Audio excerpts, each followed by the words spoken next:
وإذ يرفع إبراهيم القواعد من البيت وإسماعيل ربنا تقبل منا إنك أنت السميع العليم ربنا واجعلنا مسلمين لك ومن ذريتنا أمة مسلمة لك وأرنا مناسكنا وتب علينا إنك أنت التواب الرحيم ربنا وابعث فيهم رسولا منهم يتلو عليهم آياتك ويعلمهم الكتاب والحكمة ويزكيهم إنك أنت العزيز الحكيم اللہ رب العالمین نے ارشاد فرمایا اور وہ وقت یاد کرو جب ابراہیم اور اسماعیل بیت اللہ کی بنیادیں اونچی کر رہے تھے، وہ دونوں اس طرح دعا کر رہے تھے، اے ہمارے رب ہم سے یہ خدمت قبول فرما، بے شک تو سننے والا اور جاننے والا ہے۔ اے ہمارے رب ہم دونوں کو ہمیشہ اپنا مسلم بنائے رکھ، اور ہماری اولاد میں سے بھی ایک ایسی جماعت پیدا کر جو تیری مسلم ہو، اور اے ہمارے رب ہمارے حج کے لیے طریقے بتا دے، ہم پر رحمت کے ساتھ توجہ فرما، بے شک توجہ فرمانے والا اور رحم کرنے والا ہے۔ اور اے ہمارے رب ان لوگوں میں انہی میں سے ایک رسول مبعوث فرما جو تیری آیتیں ان کو پڑھ پڑھ کر سنائے، انہیں کتاب و حکمت کی تعلیم دے اور ان کے دلوں کو پاک کرے، بے شک تو غالب اور حکمت والا ہے۔ انبیاء علیہ السلام کی بعثت کے جو 4 مقاصد ہیں، ان مقاصد میں سے ایک مقصد تزکیہ نفس، اور ابراہیم علیہ السلام کی دعا ربنا وابعث فیہم رسولا منہم یتلو علیہم آیاتک وَيُعَلِّمُهُمُ الْكِتَابَ وَالْحِكْمَةَ وَيُزَكِّيهِمْ إِنَّكَ أَنْتَ الْعَزِيزُ الْحَكِيمُ۔ یہ دعا اللہ رب العالمین نے قبول فرمائی، اور اللہ رب العالمین نے ارشاد فرمایا سورہ جمعہ میں،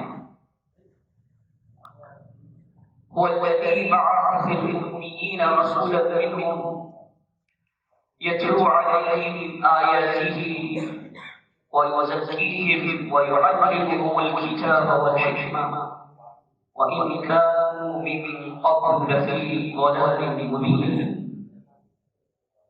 وہی ذات ہے جس نے امیین میں رسول مبعوث کیا، جو ان کی آیات یعنی اپنی آیات اپنے رب کی آیات تلاوت کرتا ہے اور انہیں کتاب اور حکمت کی تعلیم دیتا ہے، اور ان کا تزکیہ نفس کرتا ہے، ان کے دلوں کو پاک کرتا ہے، اگرچہ وہ اس سے پہلے کھلی گمراہی میں تھی۔ پاکیزگی اختیار کرنا،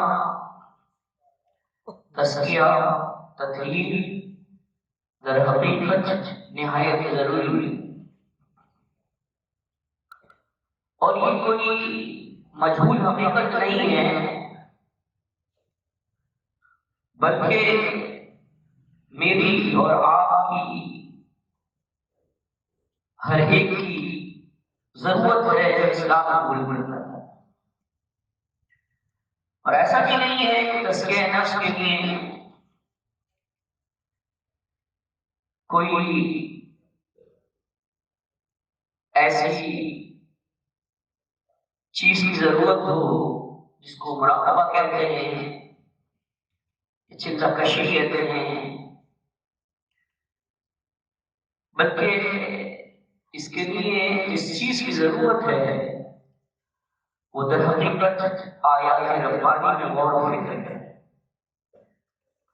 اللہ کی آیات میں تدبر اور تفکر ہے، اور یہ سلسلہ ایمان لانے کے بعد مستقل جاری ہے۔ ایسا نہیں ہوتا کہ تزکیہ نفس کا اپنے آپ کی پاکیزگی کا طہارت کا سلسلہ اندر سے پاک کرنے کا سلسلہ اپنے آپ کہیں کسی مقام پر آ کر رک جائے، ایسا نہیں ہوتا۔ البتہ اس کے لیے نہ کسی عامل کی ضرورت ہے، نہ کسی خاص قسم کے کسی ایسے بزرگ کی ضرورت ہے جو پرسرار طور پر کوئی فیضان رکھتا ہو اور وہ فیضان کسی شخص کو عطیہ کر دے وراثت میں یا گدی نشینی کے طور پر، بلکہ یہ در حقیقت ایک بندہ مسلم کی اپنی کوشش اور اپنی محنت سے ہوتا ہے کہ جب ایک بندہ مسلم اپنا تزکیہ نفس کرتا ہے اور پھر وہ ایک ربانی انسان بن جاتا ہے۔ ربانی انسان سے مراد وہ شخص ہے کہ جو ہر آن ہر لمحے اپنی اصلاح کرتا ہے، اپنے آپ کو مثبت رکھتا ہے، اپنی تعمیر کے لیے جدوجہد کرتا ہے اور اپنے اندر اچھائیاں پیدا کرنے کی جستجو میں لگا ہے۔ یہی وجہ ہے کہ اللہ تبارک و تعالیٰ نے ارشاد فرمایا ہے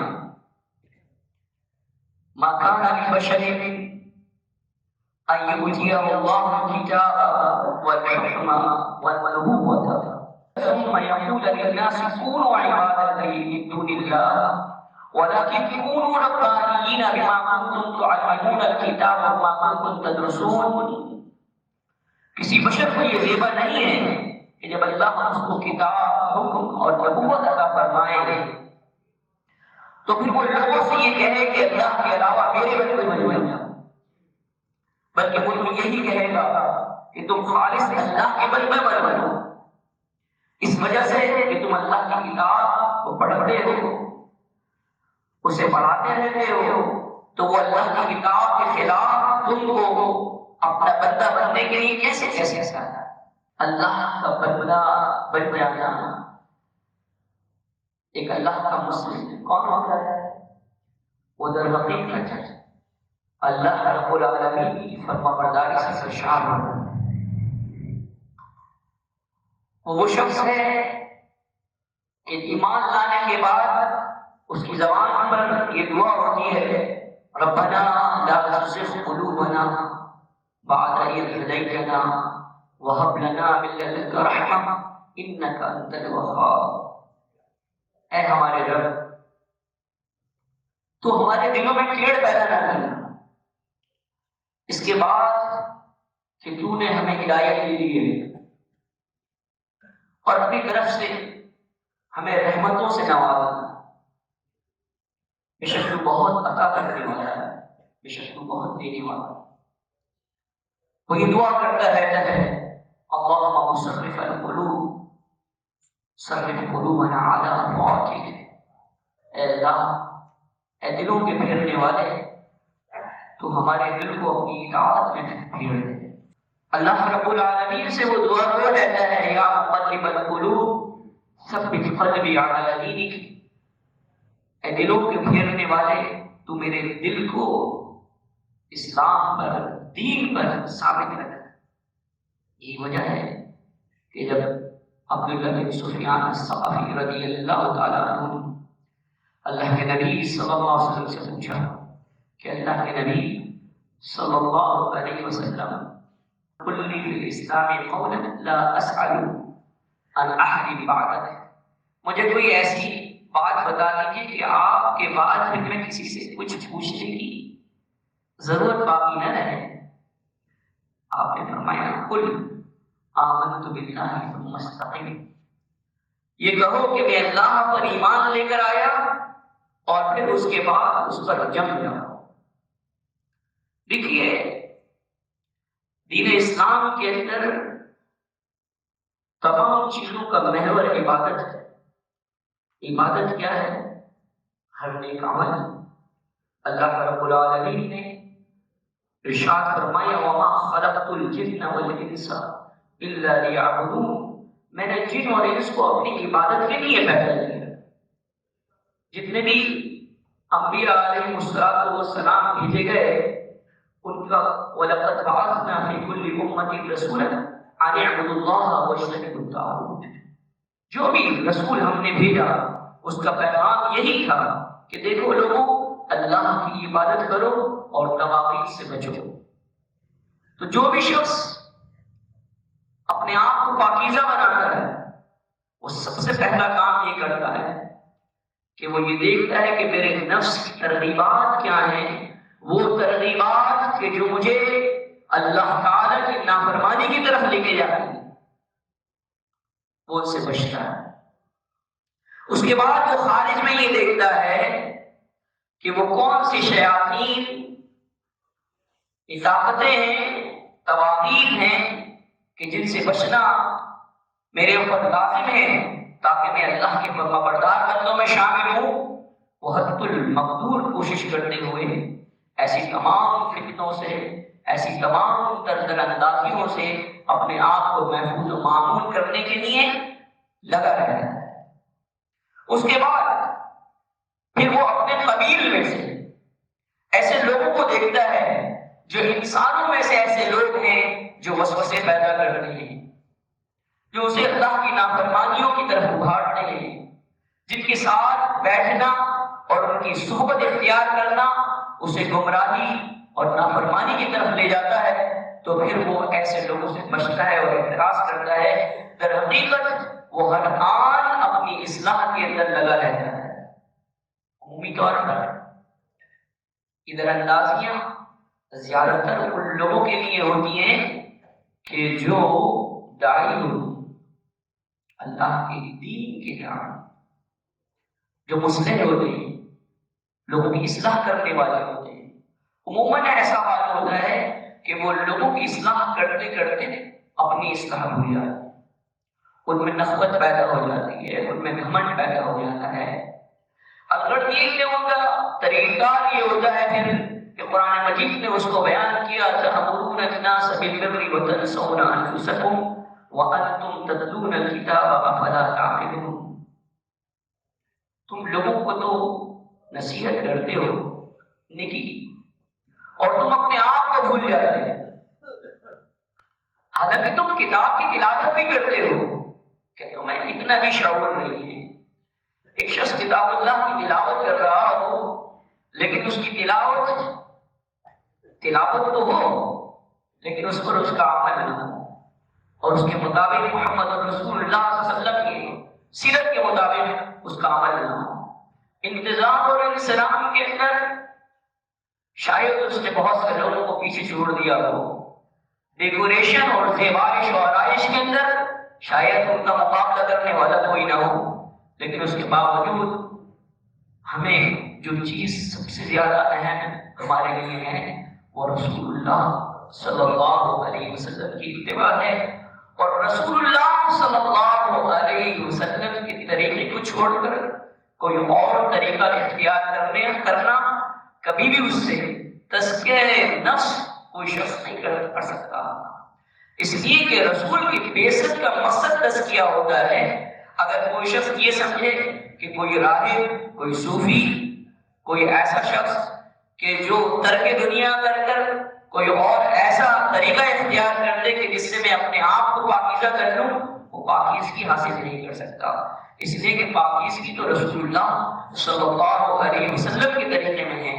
اللہ تبارک و تعالیٰ نے ارشاد فرمایا لَقَدْ كَانَ لَكُمْ فِي رَسُولِ اللَّهِ أُسْوَةٌ حَسَنَةٌ، دیکھو رسول اللہ کی زندگی تمہارے لیے بہترین نمونہ ہے۔ تو اللہ کے نبی صلی اللہ علیہ وسلم کے پاس جب 3 اشخاص آئے، صحیح بخاری میں ہے، اور تینوں نے جب اللہ کے نبی صلی اللہ علیہ وسلم کی ازواج سے استفسار کیا، ان کے دریافت کرنے پر جب رسول اللہ صلی اللہ علیہ وسلم کی عبادت سے متعلق بتایا گیا تو کأنہم تقالوہا، روایت میں موجود ہے وہ گویا کہ اپنے عمل کو کم سمجھنے لگے۔ ایک نے کہا کہ میں جو ہے یہ کروں گا کہ میں ہمیشہ روزے رکھوں گا، ولا افطر، کبھی افطار نہیں کروں گا۔ دوسرے نے کہا انا اصلی اللیل ولا ارقد، میں ہمیشہ راتوں کو نماز پڑھوں گا، کبھی سوؤں گا نہیں۔ تیسرے نے کہا انا اعتزل النساء ولا اتزوج، میں عورتوں سے علیحدہ رہوں گا اور کبھی شادی نہیں کروں گا۔ تینوں کی نیتیں جو تھیں، آپ یہ دیکھیں تینوں کی نیتوں میں اخلاص تھا۔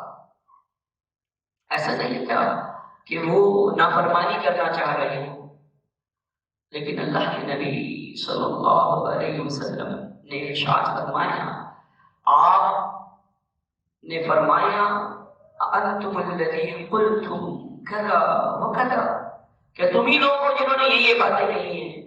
اللہ کے نبی صلی اللہ علیہ وسلم جی ہاں فرمایا دیکھو جہاں تک کہ تعلق میرا ہے تو میں یہ کرتا ہوں، نماز بھی پڑھتا ہوں اور سوتا ہوں، میں روزہ بھی رکھتا ہوں اور کبھی روزہ نہیں بھی رکھتا، اور میں نے عورتوں سے شادی بھی کی۔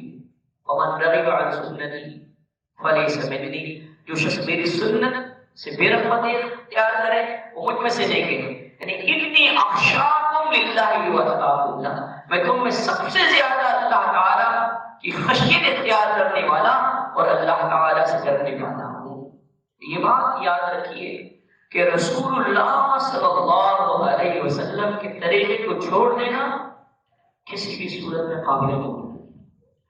آپ کے طریقے کے علاوہ کوئی اور طریقہ لے کر آنا تزکیہ نفس کے لیے اور یہ بتانا کہ یہ تصوف ہے، یہ اس کے اندر نجات ہے، یہ فلاں طریقہ ہے مراقبہ چلہ کشی کا، اس میں نجات ہے، نہیں۔ محمد الرسول اللہ صلی اللہ علیہ وسلم نے ہمیں بتا دیا کہ عبادت کے طریقے کیا ہیں۔ اللہ رب العالمین نے ارشاد فرمایا فاذکروا اللہ کما علمکم، اللہ رب العالمین کا ذکر اس طرح کرو جس طرح اللہ رب العالمین نے تمہیں سکھایا ہے۔ اور اس کے بعد اللہ کے نبی صلی اللہ علیہ وسلم کی زبان اقدس سے اس کی تشریح ہوئی، صحیح بخاری میں ہے صلو کما رأیتمونی اصلی، نماز اس طرح پڑھو جیسا کہ تم مجھے نماز پڑھتے ہوئے دیکھتے ہو۔ کوئی بھی شخص ظاہری طور پر کتنا ہی زیادہ پرکشش کیوں نہ ہو، لیکن رسول اللہ کے طریقے کے مطابق نماز نہ پڑھے، اس کا اہتمام نہ کرے۔ محمد الرسول اللہ صلی اللہ علیہ وسلم نے کیا فرمایا تھا کہ یہ صفوں کی درستگی من تمام الصلاۃ، نماز کی کاملیت میں سے ہے۔ آپ دیکھیں گے لوگوں کو کہ 4 انچ 6 انچ کا فاصلہ ہوتا ہے صفوں میں، تو نماز مکمل نہیں ہو سکتی جب تک کہ صفیں درست نہ ہو، اور جب تک صفیں درست نہیں ہو تو کوئی جماعت نہیں کہلا سکتی۔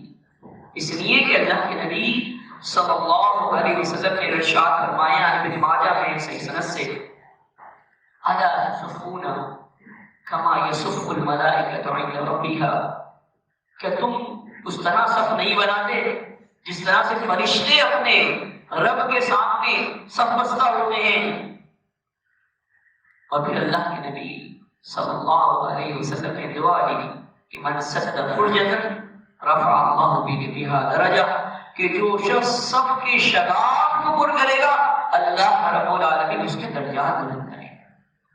اور صحیح بخاری میں ہے اللہ کے نبی صلی اللہ علیہ وسلم یمسح مناکبنا، اللہ کے نبی صلی اللہ علیہ وسلم ہمارے کندھے کو چھوا کرتے تھے، وَيَقُولُ اسْتَوُوا وَلَا تَخْتَلِفُوا، اور آپ یہ فرماتے تھے کہ سیدھے ہو جاؤ، الگ الگ نہ ہو، فَتَخْتَلِفَ قُلُوبُكُمْ، اگر تم الگ الگ ہوگے تو اللہ رب العالمین تمہارے دلوں میں ٹیڑھ پیدا کر دے گا۔ سمجھ میں آ رہی ہے کہ ایک شخص دعا کر رہا ہے کہ اللہ تو ہمارے دلوں میں ٹیڑھ پیدا نہ کر، لیکن اس کے باوجود دعا قبول نہیں ہو رہی۔ دیکھیے دلوں کی جو بیماریاں ہیں ان میں جو ٹیڑھ پیدا ہوتی ہے اس کی وجوہات دیکھنی ہے۔ ہم عمومی طور پر یہ سنتے رہتے ہیں کہ اللہ نعوذ باللہ من شرور انفسنا ومن سیئات اعمالنا، اللہ ہم اپنے نفس کی شرارتوں سے تیری پناہ طلب۔ ایک تو اندر کا داعیہ ہے نفس کا کہ جو ترغیبات کی طرف ابھارتا ہے، ایسے جو اللہ تعالیٰ کے نافرمانی کے کام ہیں ان میں کشش دلاتا ہے، ان کو اچھا کر کے دکھاتا ہے، یہ اندر کا داعیہ ہے۔ اور ایک باہر کے عوامل ہے خارج کے کہ جو ہے وہ آدمی کو لبھاتے ہیں اور اس طرف لے کے جانا چاہتے ہیں جو اللہ تعالیٰ کے نافرمانی کے کام ہے۔ ہمیں دونوں چیزوں کو دیکھنا ہوگا اور ہر چیز کو دیکھ کر اور پھر اس کے بعد کوشش کرنی ہوگی کہ ہمارا رب ہم سے کیا چاہتا ہے۔ گناہ اور معصیات کے کام کیا ہیں؟ یہ وہ کام ہے جو ہمیں جہنم کی طرف لے کے جاتے ہیں۔ اللہ رب العالمین نے ارشاد فرمایا إِنَّهُ مَن يَأْتِ رَبَّهُ مُجْرِمًا فَإِنَّ لَهُ جَهَنَّمَ لَا يَمُوتُ فِيهَا وَلَا يَحْيَا وَمَن يَأْتِهِ مُؤْمِنًا قَدْ عَمِلَ الصَّالِحَاتِ فَأُولَٰئِكَ لَهُمُ الدَّرَجَاتُ الْعُلَىٰ جنات عدن تجری من تحتها الانہار خالدین فیہا ذلک جزاء من تزکا۔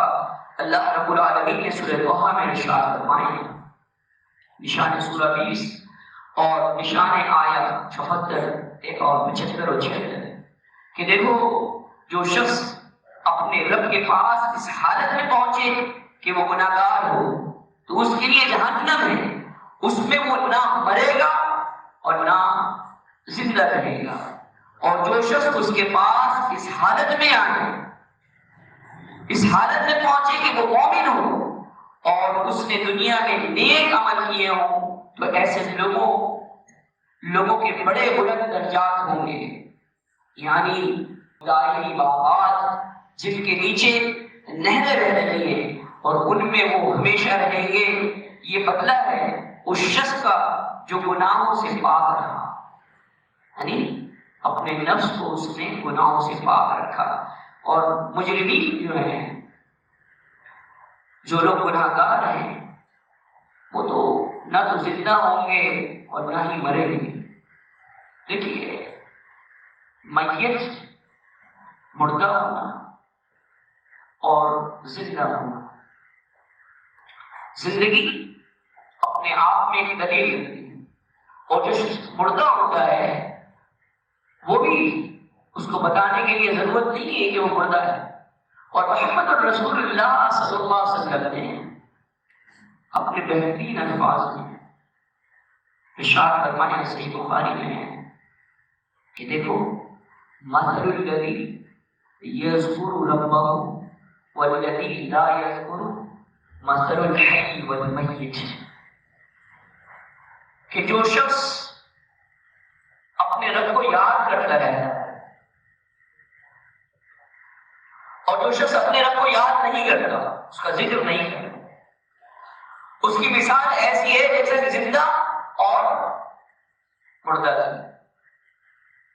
آپ مردے کو ذکر کرتا ہوا نہیں دیکھیں گے، لیکن جو زندہ ذکر نہیں کر رہا ہو اس کا مطلب ہے کہ اس کی مثال مردے کی سی ہے۔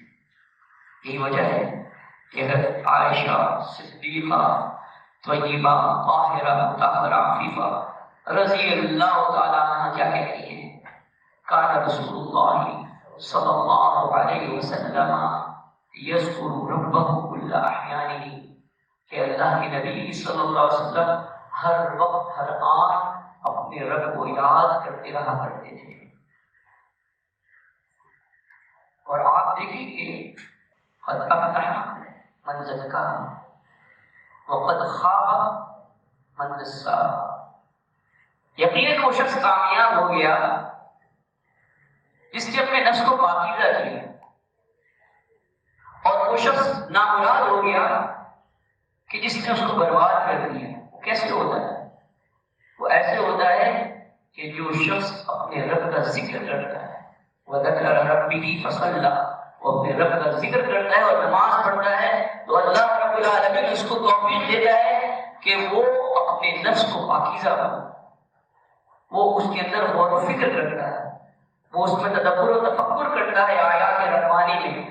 اللہ رب العالمین نے ارشاد فرمایا ان فی خلق السماوات والارض واختلاف الليل والنهار لآیات لأولی الالباب الذین یذکرون اللہ قیاما وقعودا، بے شک آسمان اور زمین کی پیدائش میں، دن اور رات کے آنے جانے میں نشانی ہے عقل والوں کے لیے۔ کون لوگ ہیں؟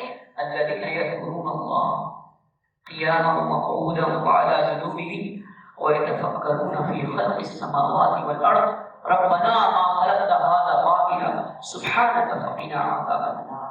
یہ وہ لوگ ہیں جو اس حال میں کہ وہ کھڑے ہوں، اس حال میں کہ وہ بیٹھے ہوں، اس حال میں کہ وہ اپنی کروٹوں پر ہوں، اپنے رب کا ذکر کرتے رہتے ہیں، اپنے رب کو یاد کرتے رہتے ہیں، اور وہ زمین اور آسمان کی پیدائش میں غور و فکر کرتے ہیں، اور وہ یہ کہتے ہیں اے ہمارے رب تو نے یہ سب کچھ عبث پیدا نہیں کیا، بیکار پیدا نہیں کیا، سبحان اللہ تو پاک ہے، اللہ تو ہمیں جہنم کے عذاب سے بچا لے۔ یہ ڈر کا پیدا ہونا، یہ اللہ تعالیٰ کی خشیت کا پیدا ہونا، یہ اللہ تعالیٰ کے تقوی کا پیدا ہونا، یہ کس وجہ سے ہے؟ اللہ تعالیٰ کے ذکر کی وجہ سے۔ اللہ کے نبی صلی اللہ علیہ وسلم جب آپ لیٹتے، ترمذی میں ہے صحیح سند سے، آپ کے خادم بیان کرتے ہیں وہ دروازے پہ تھے اور اللہ کے نبی صلی اللہ علیہ وسلم کی رات کو دیر تک آواز سن رہے تھے، آپ یہ فرما رہے تھے سمع اللہ لمن حمدہ، اللہ تعالیٰ نے اس کی سن لی جس نے اس کی حمد میں ہے، الحمدللہ رب العالمین، سب تعریفیں اللہ رب العالمین کے لیے۔ یہ حمد کرنا اللہ تعالیٰ کی، تعریف بیان کرنا اللہ تعالیٰ، یہ کیا کرتا ہے؟ یہ دلوں کو پاک کرتا ہے، اور بندے کی جب نیکیوں کے بارے میں سوچے تو اللہ کے نبی صلی اللہ علیہ وسلم نے فرمایا سبحان اللہ والحمدللہ تملأ المیزان، صحیح مسلم میں ہے کہ سبحان اللہ کہنا اور الحمدللہ کہنا یہ میزان کو بھر دیتا ہے، وَتَمْلَأُ مَا بَيْنَ السَّمَاءِ وَالْأَرْضِ، اور آسمان اور زمین میں جو کچھ ہے سب کچھ بھر جاتا ہے، معمولی نہیں ہے۔ الغرض جو ایمان والے ہیں اللہ تعالیٰ نے ان کو مخاطب کی، یا ایھا الذین آمنوا اذکروا اللہ ذکرا کثیرا، ایمان والوں اللہ کا ذکر کثرت کے ساتھ کیا جائے۔ اللہ تعالیٰ نے ارشاد فرمایا والذاکرین اللہ کثیرا والذاکرات اعد اللہ لهم مغفرۃ واجرا عظیما، ذکر کرنے والے مرد اور ذکر کرنے والی عورتیں اللہ رب العالمین نے ان کے لیے بخشش اور اجر عظیم تیار کر کے رکھا ہے۔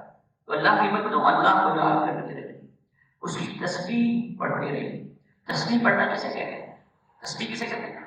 سبحان اللہ، تسبیح۔ اور اللہ کے نبی صلی اللہ علیہ وسلم نے فرمایا حق الکلام اللہ سبحان اللہ وبحمدہ، سب سے محبوب ترین کلام جو ہے سبحان اللہ بحمدہ۔ اور اللہ کے نبی صلی اللہ علیہ وسلم نے فرمایا صحیح بخاری کی آخری حدیث کلمتان حبیبتان للرحمن ثقیلتان فی المیزان خفیفتان علی اللسان سبحان اللہ وبحمدہ سبحان اللہ العظیم۔ دو کلمے ایسے ہیں جو رحمان کو بہت محبوب پسندیدہ کلمے ہیں، زبان پر بہت ہلکے ہیں اور میزان میں بہت زیادہ بھاری ہیں۔ آپ نے فرمایا سبحان اللہ وبحمدہ سبحان اللہ العظیم، سبحان اللہ وبحمدہ سبحان اللہ العظیم۔ یہ گویا کہ معمولی چیز نہیں ہے۔ ایک شخص اٹھتے بیٹھتے چلتے پھرتے اللہ تعالیٰ کو یاد کرتا ہے، اللہ رب العالمین اس کو یاد رکھتا ہے، اور وَاذْكُرْ رَبَّكَ إِذَا نَسِيتَ، اے نبی جب کبھی بھی آپ بھول جائیں دوبارہ آپ اللہ تعالیٰ کا ذکر شروع کر دیں. تو یہ کیا ہے؟ یہ اللہ رب العالمین کی طرف سے یاد دہانی ہے. اور آپ دیکھیں ترمذی میں جو ہم سواری کی دعا پڑھتے ہیں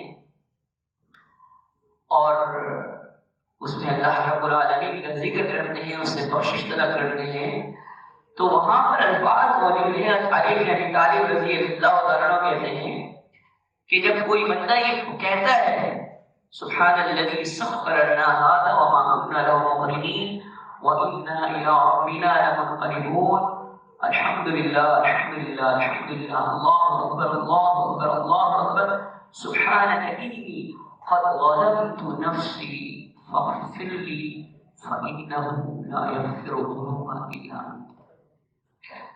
اللہ کے نبی صلی اللہ علیہ وسلم کو دیکھا کہ آپ مسکرائے. علی رضی اللہ تعالیٰ عنہ نے اللہ کے نبی صلی اللہ علیہ وسلم سے پوچھا اللہ کے نبی آپ کیوں مسکرا رہے ہیں؟ تو فرمایا کہ بندہ اپنے رب سے یہ کہتا ہے اللہ میں نے اپنی جانوں پر ظلم کیا ہے. ہمیں پتہ نہیں ہوتا، ہم سے گناہ سرزد ہوتے رہتے ہیں، کمیاں کوتاہیاں بھول جاتے ہیں. اگر جب بندہ یہ کہتا ہے اعتراف کرتا ہے اللہ میں نے اپنی جان پر ظلم کیا ہے، اللہ تو مجھے بخش دے، اس لیے کہ تیرے علاوہ گناہوں کو بخشنے والا کوئی نہیں ہے. اللہ تعالیٰ مسکرا رہا ہے کہ بندے کو یہ پتا ہے کہ اس کا رب ہے جو گناہوں کو معاف کرتا ہے، بخشتا ہے، درگزر کر دیتا ہے. تو اللہ تعالیٰ مسکراتا ہے کہ میرے بندے کو پتا ہے کہ اس کا رب ہے.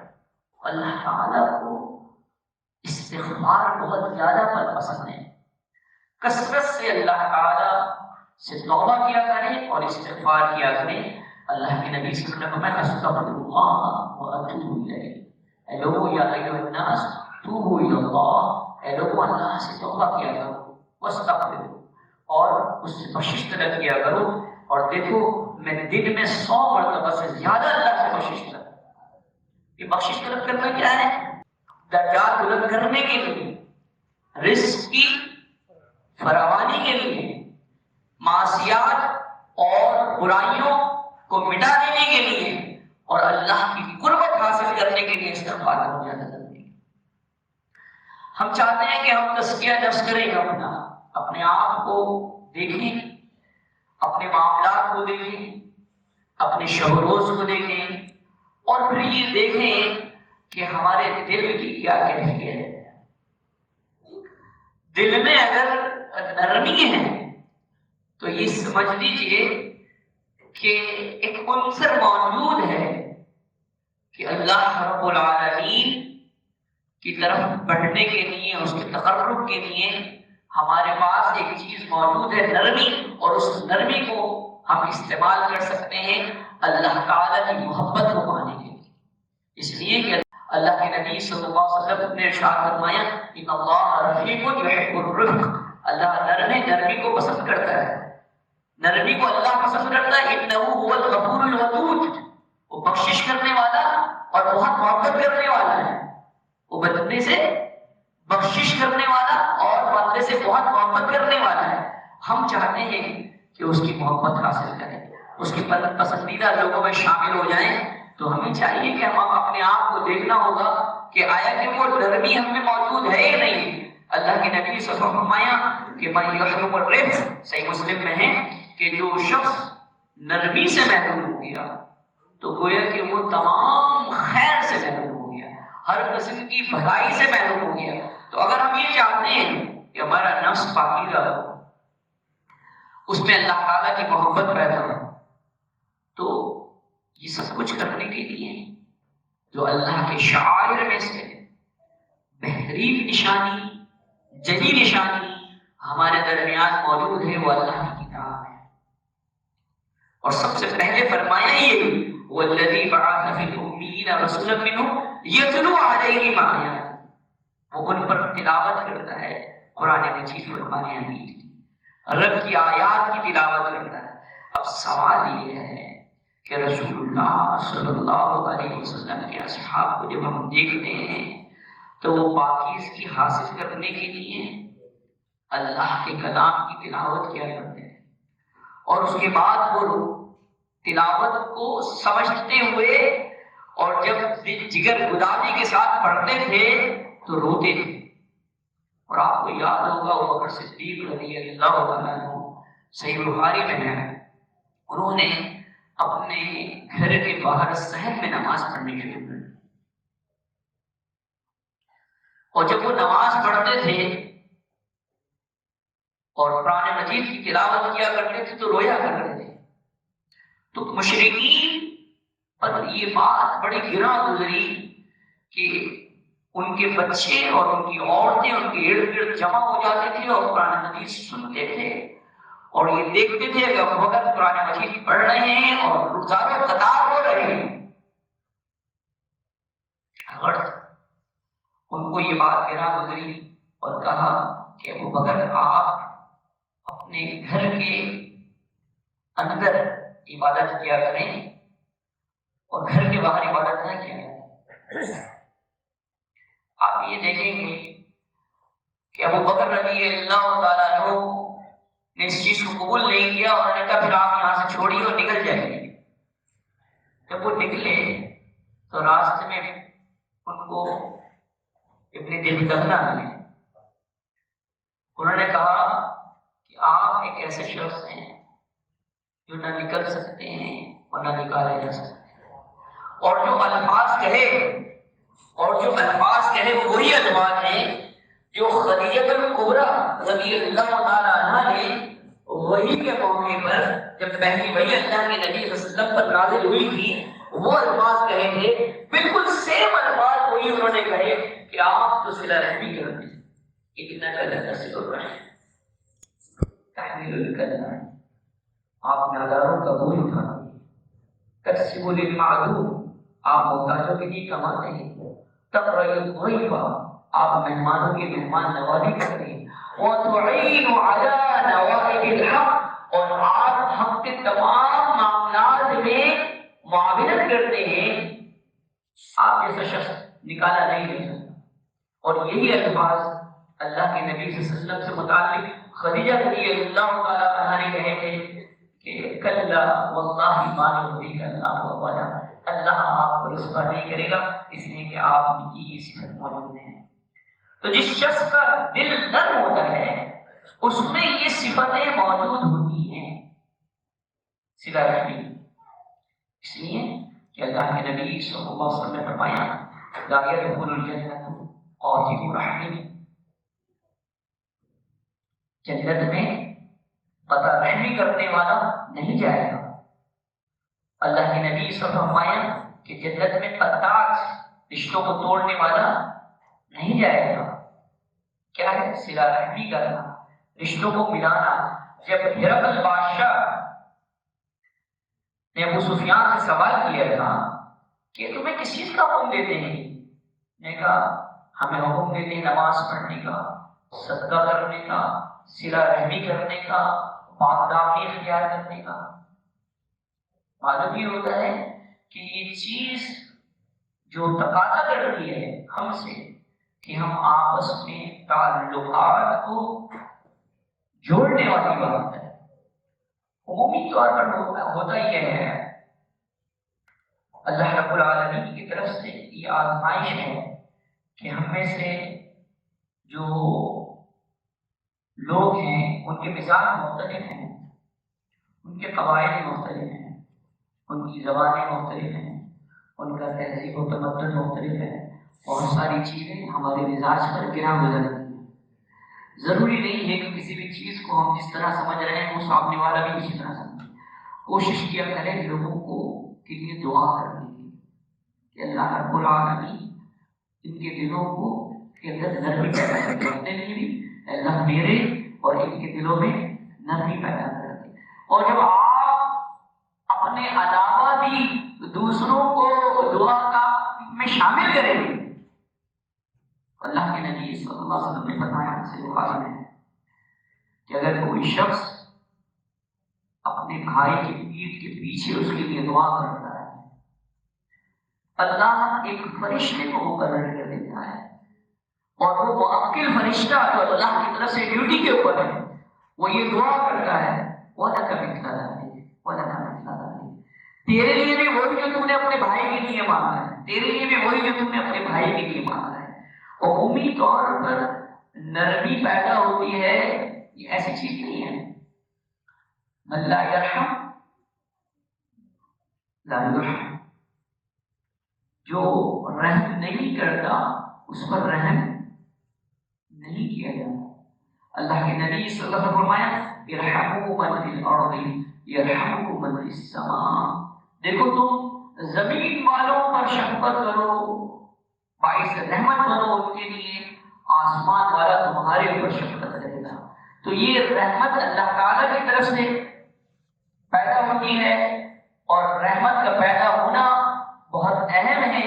ایک شخص اقرا بن حابس نے کہا اللہ کے نبی اتقبلون صبیانکم، صحیح بخاری، آپ اپنے بچوں کو پیار کرتے ہیں؟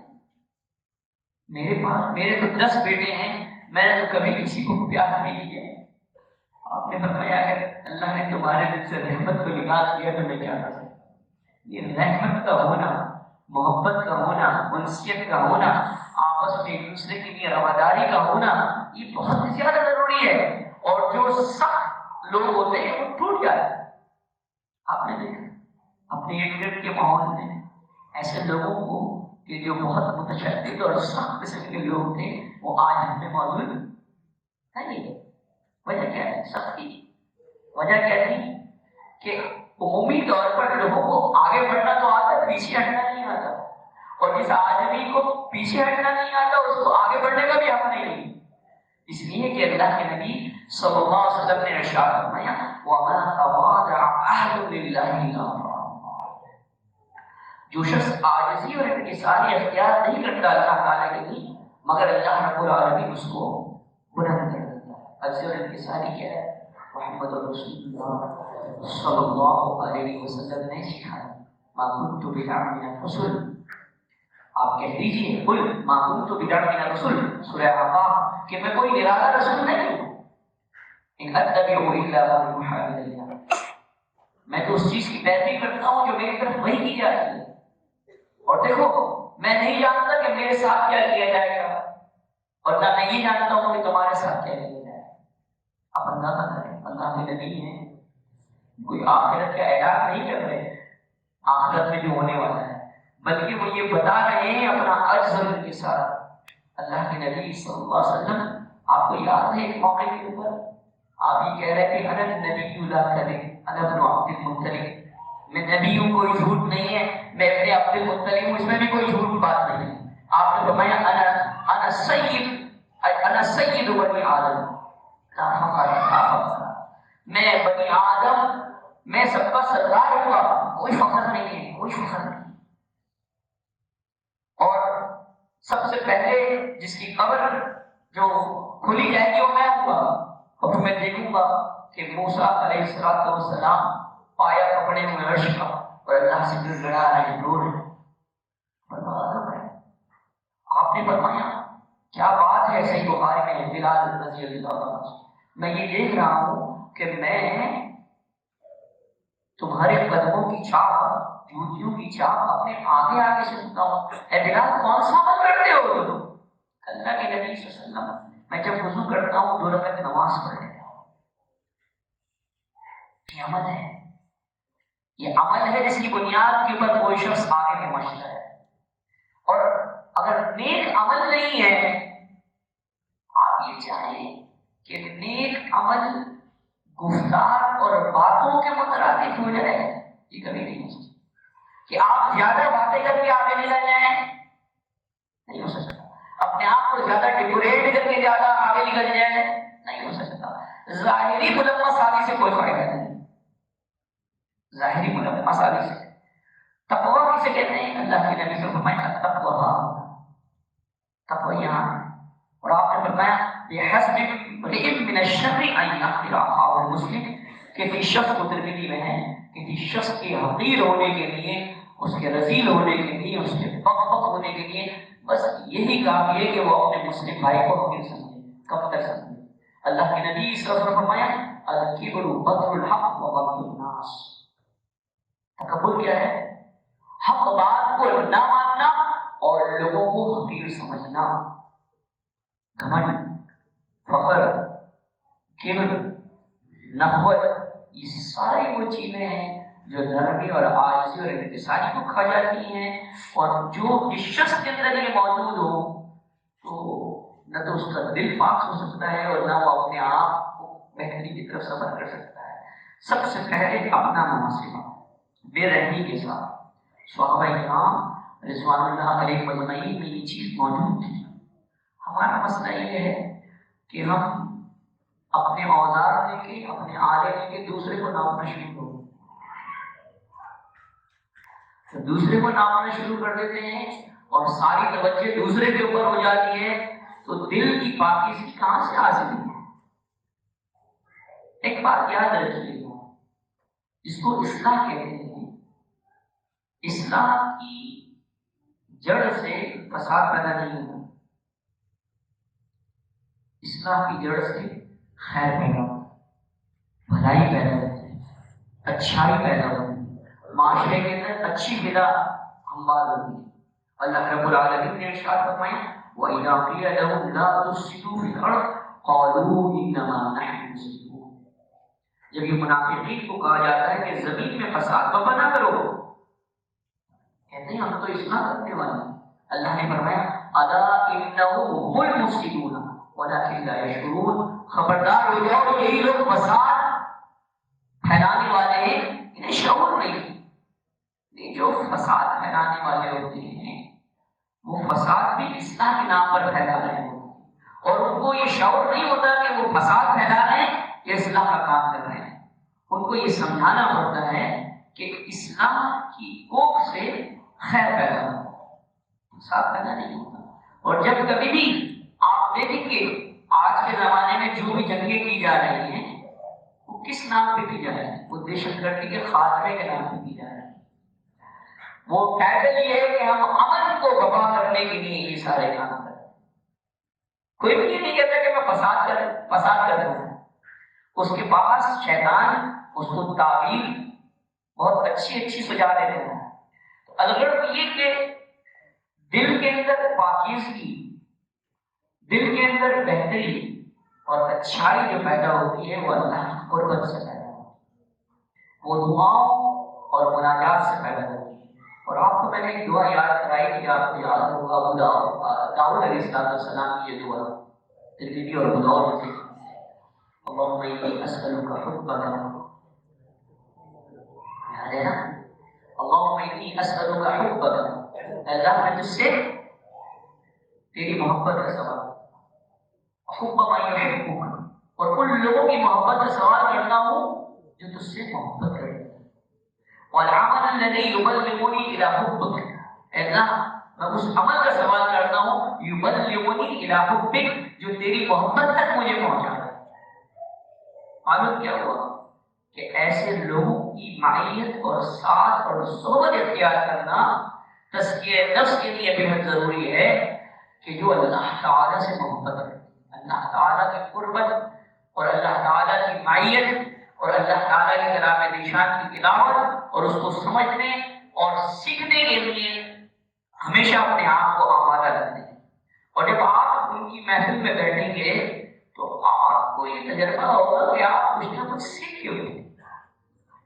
کوشش یہ کیجیے کہ اس ابو داؤد میں سے اس سے اللہ کے نبی صلی اللہ علیہ وسلم لا تصاحب الا مؤمنا ولا يأكل طعامك الا تقي.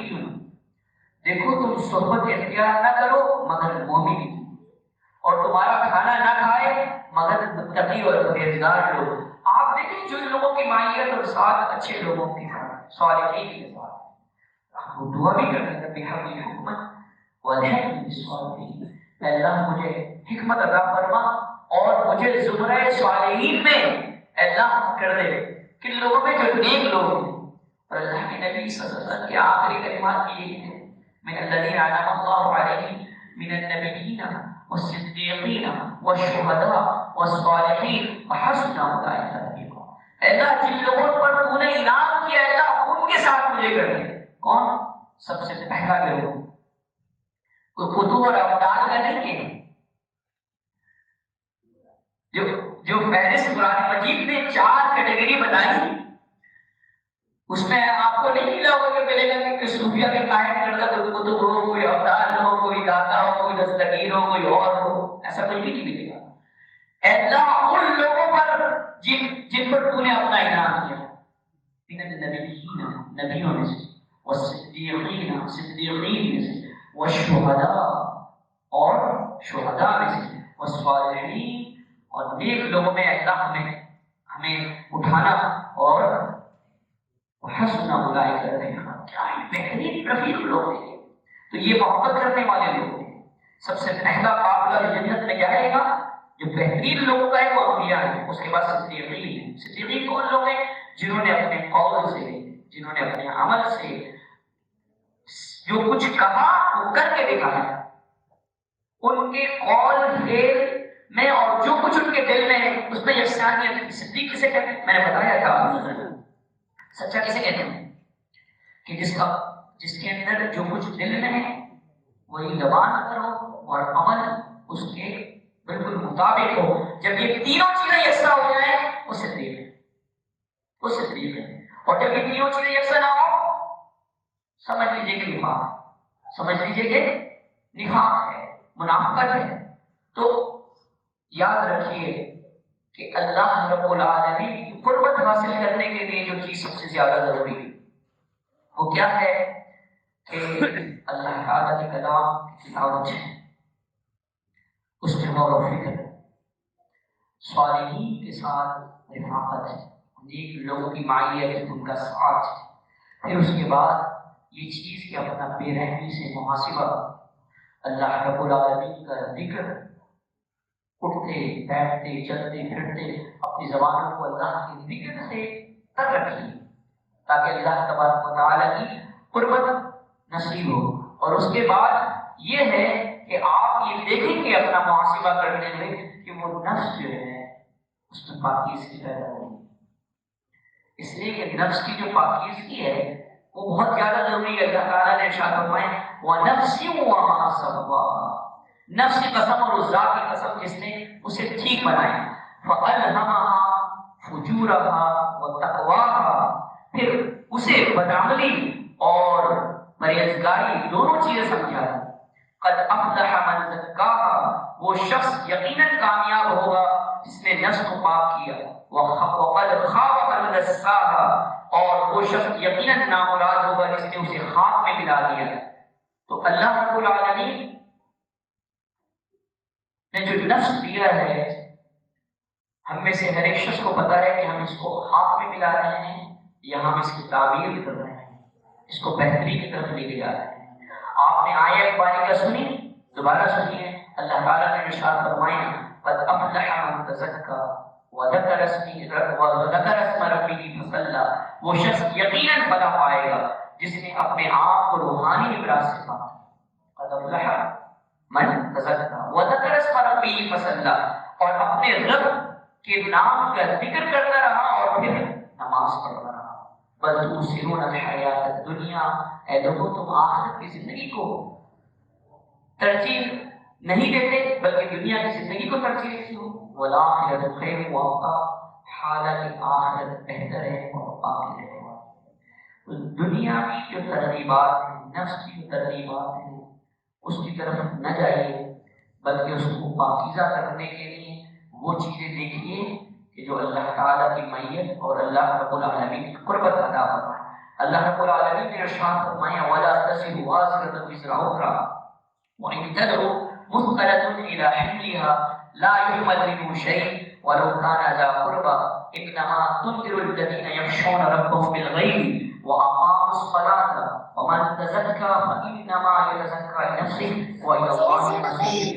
اور رسول قیامت کے دن کوئی بوجھ اٹھانے والا کسی دوسرے کا بوجھ نہیں اٹھائے گا، اور اگر بوجھ میں دبا ہوا کوئی شخص کسی کو اپنا بوجھ اٹھانے کے لیے بلائے تو کوئی اس کے بوجھ میں سے کچھ بھی نہیں اٹھائے گا، خواہ اس کو بلایا گیا ہو اور وہ اس کا رشتہ دار ہی کیوں نہ ہو. اور رسول آپ تو انہی لوگوں کو ڈرا سکتے ہیں جو بغیر دیکھے اپنے رب سے ڈرتے ہیں اور نماز قائم کرتے ہیں، اور جو شخص پاکیزگی حاصل کرتا ہے تو وہ اپنے ہی لیے پاکیزگی حاصل کرتا ہے، سب کو اللہ کی طرف لوٹ کر جانا ہے۔ تو یہ پاکیزگی حاصل کرنا کسی کو دکھاوے کے لیے نہیں، کسی اور شخص کے لیے نہیں، بلکہ یہ پاکیزگی حاصل کرنے کا جو فائدہ ہے آدمی کو خود کو ہوگا، اور یہ اس وقت ہوگا کہ جب غیب کے پردے چاک ہوں گے، اللہ رب العالمین ہمارے سامنے ہوگا اور پھر وہ ہمیں بتائے گا وَحُصِّلَ مَا فِي الصُّدُورِ، جو کچھ دلوں میں ہے وہ سب کے سب بھید کھولے جائیں گے کہ کون شخص کوئی عمل کس طرح کیا کرتا تھا۔ تو ضروری ہے کہ ہم جو کچھ کریں اللہ تعالیٰ کو راضی کرنے کے لیے کریں، اللہ رب العالمین کی خوشنودی کے لیے کریں۔ یقیناً وہ عمل وہ ہوگا کہ جو اللہ تعالیٰ کی بارگاہ میں قبولیت کا درجہ پائے گا۔ ربنا تقبل منا انک انت السمیع العلیم۔ ابراہیم علیہ السلام کی دعا یہ پڑھتے رہا کریں جب کبھی بھی کوئی نیک عمل کریں کہ اللہ تعالیٰ ہم سے قبول فرما، بے شک تو سننے والا اور جاننے والا ہے۔ اللہ رب العالمین جو لوگ ہمارے بیمار ہیں اللہ تعالیٰ ان کو صحت عطا فرمائے، اور جو لوگ اس دنیا سے ایمان کی حالت میں رخصت ہو چکے ہیں اللہ تعالیٰ ان تمام مومنین مومنات کی بخشش فرمائے۔ اللہ تعالیٰ محمد رسول اللہ صلی اللہ علیہ وسلم کے ہاتھ سے جامع کوثر پینا نصیب فرمائے، اور اللہ رب العالمین کی قیامت کے دن اللہ کا دیدار اس کی خوشنودی نصیب فرمائے اور اس کے آگے سجدہ کرنے کی توفیق عطا فرمائے۔ اقول قولی ھذا ولکم استغفر اللہ